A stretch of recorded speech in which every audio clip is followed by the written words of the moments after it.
இன்றைக்கி என்ன செய்ய போகிறோம்னா சூப்பரான ஒரு ரெசிபி தாங்க செய்ய போகிறோம். ராகி மாவு வச்சு தான் ஒரு கொழுக்கட்டை ஒன்று பண்ண போகிறோம். அது எப்படி செய்யலாங்கிறத வாங்க வீடியோக்குள்ள போகலாம். அதுக்கு தேவையான ஒரு கப்பு ராகி மாவு எடுத்துருக்கேன். அதை ஒரு பாத்திரத்தில் மாற்றிக்கலாம். கப்பில் ராகி மாவு எடுத்தோமோ அதே கப்பில் 3/4 அளவு வெல்லம் எடுத்துக்கலாம். வெல்லத்தில் கொஞ்சமாக தண்ணி ஊற்றிக்கலாம். வெல்லம் கரையிற அளவுக்கு நல்லா கொதிக்க வச்சு எடுத்துக்கலாம்.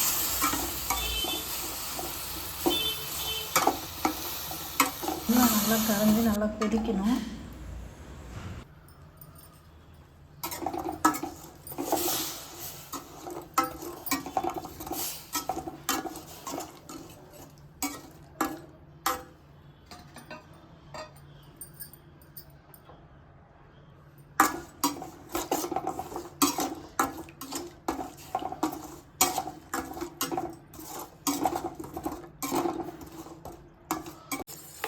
எல்லாம் நல்லா கரைஞ்சி கொதிச்சுட்டு வருது. இப்போ ஃபில்டரை எடுத்து வடிகட்டி ஒரு பாத்திரத்தில் மாற்றி வச்சுக்கலாம்.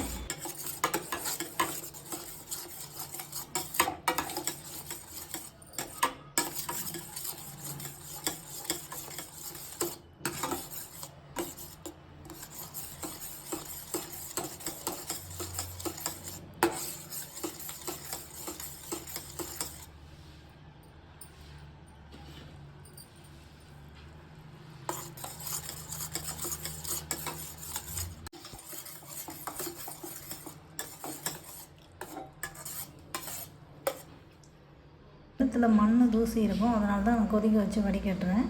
வடிகட்டி எடுத்துன்னா நல்லது. அதனால தான் சுத்தமாக வடிகட்டியாச்சு. இப்போ கடாயில் 1 டீஸ்பூன் நெய் ஊற்றிக்கலாம். வெல்லத்தை நல்லா வடிகட்டி எடுத்தாச்சு. இப்போ கடாயில் 2 டீஸ்பூன் நெய் ஊற்றிக்கலாம்.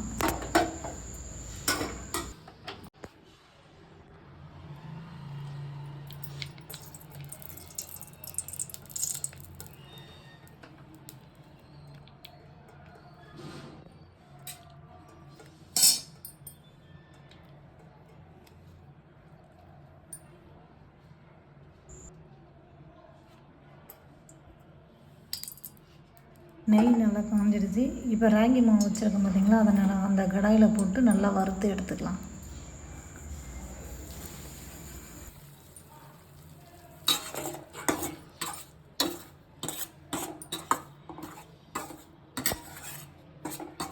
நல்லா பொன்னிறமாக வறுத்து எடுத்துக்கலாம்.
ராகி மாவு நல்லா வறுத்தாச்சு.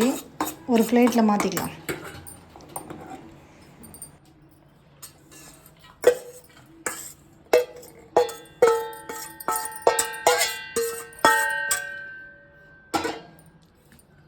ராகி மாவு வறுத்தாச்சு. இந்த அளவுக்கு வறுத்து எடுக்கணும். சிவக்காக வறுந்தால் தான் நல்லாயிருக்கும். இப்போது வடிகட்டி வச்ச வெள்ளை தண்ணியை அதில் ஊற்றிக்கலாம். கொஞ்சமாக காசி வச்ச பசும்பால் கொஞ்சம் அதை சேர்த்து பிசைஞ்சிக்கலாம். அதிலே கொஞ்சமாக உப்பு போட்டுக்கலாம்.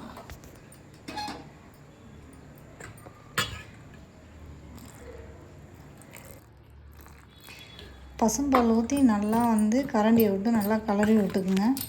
கட்டி ஆகாத அளவுக்கு கிளறி விட்டுங்க. ஏன்னா சூடாக இருக்குது. கை வச்சு கலர முடியாது, அதனால் கரண்டியில் கலக்கலாம்.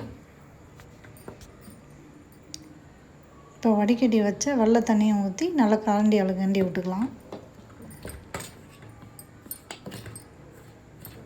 சூடு கொஞ்சம் ஆறினோன்னா கையால் பிசைஞ்சு எடுத்துக்கலாம்.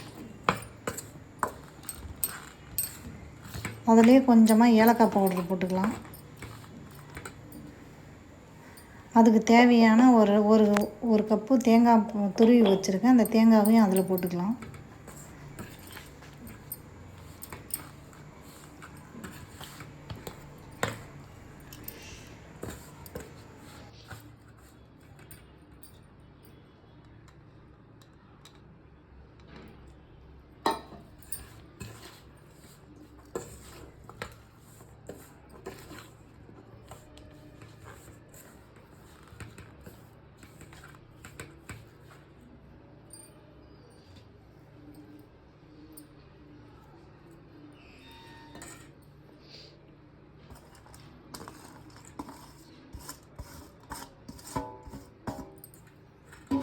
துருவி வச்ச தேங்காயையும் போட்டாச்சு. இப்போ நல்லா கையை வச்சு நல்லா பிசைஞ்சு எடுத்துக்கலாம்.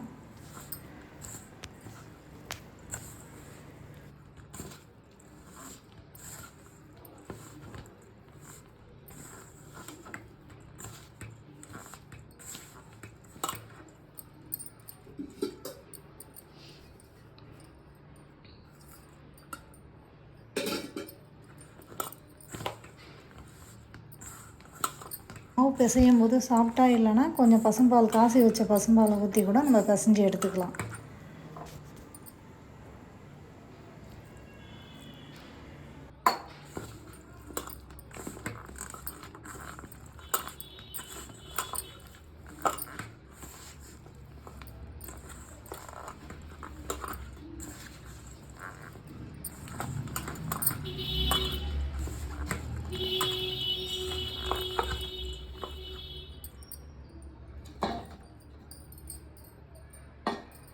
நல்லா பிசைஞ்சு எடுத்தாச்சு.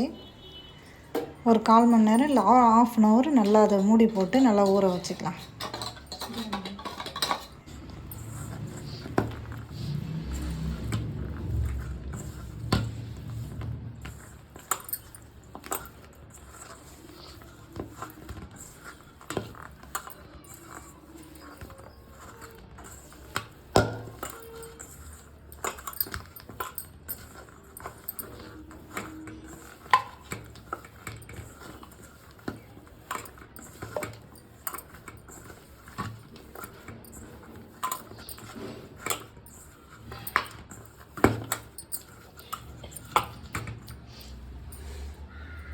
பால் ஊற்றி பிசைஞ்சதுனால ஒரு 1/4 hour ஊறினா அந்த கொழுக்கட்டை நல்லா சாஃப்டாக இருக்கும்.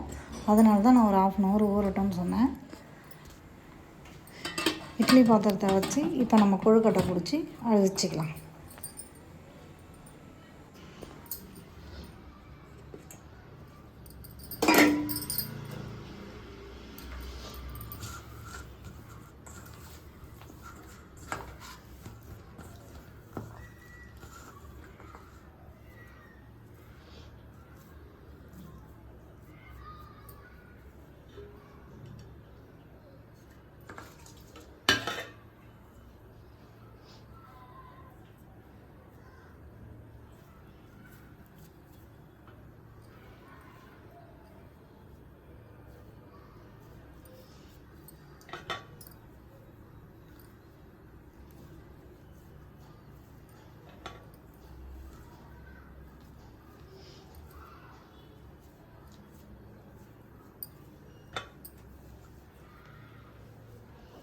இப்போ ஒரு கொழுக்கட்டையாக பிடிச்சி வச்சுக்கலாம்.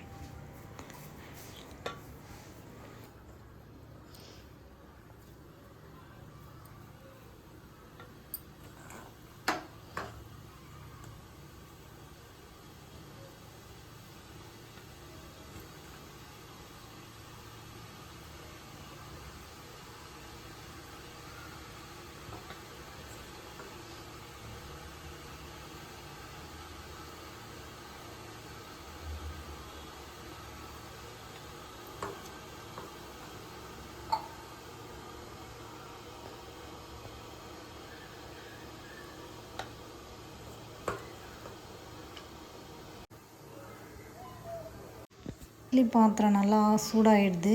இப்போ நம்ம உருண்டை பிடிச்சி வச்சோம் பார்த்திங்களா, அதை எடுத்து இட்லி பாத்திரத்தை வச்சு நல்லா ஆவி காட்டி எடுத்துக்கலாம்.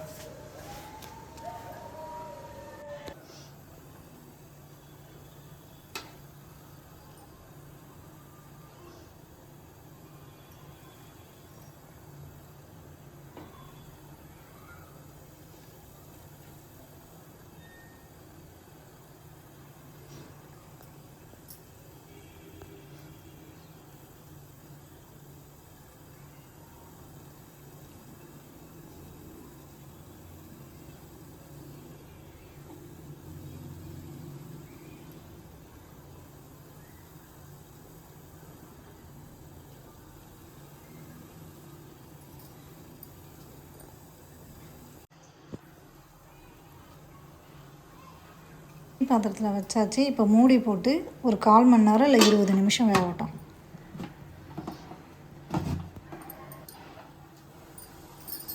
இருபது நிமிஷம் ஆயிடுச்சு. இப்போ கொழுக்கட்டை வெந்திருக்கான்னு பார்க்கலாம்.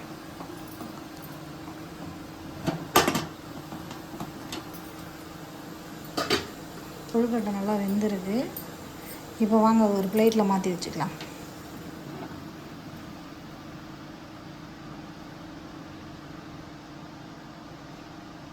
சூப்பரான ஒரு ராகி மாவு கொழுக்கட்டை ரெடி ஆகிடுச்சு. உடம்புக்கு ஹெல்த்தியான ஒரு கொழுக்கட்டை தான். இதே மாதிரியே உங்கள் வீட்டில் ட்ரை பண்ணி பாருங்கள். பிடிச்சிருந்தால் லைக் பண்ணுங்கள், ஷேர் பண்ணுங்கள், கமெண்ட் பண்ணுங்கள். என் சேனலுக்கு சப்போர்ட் பண்ணுங்கள்.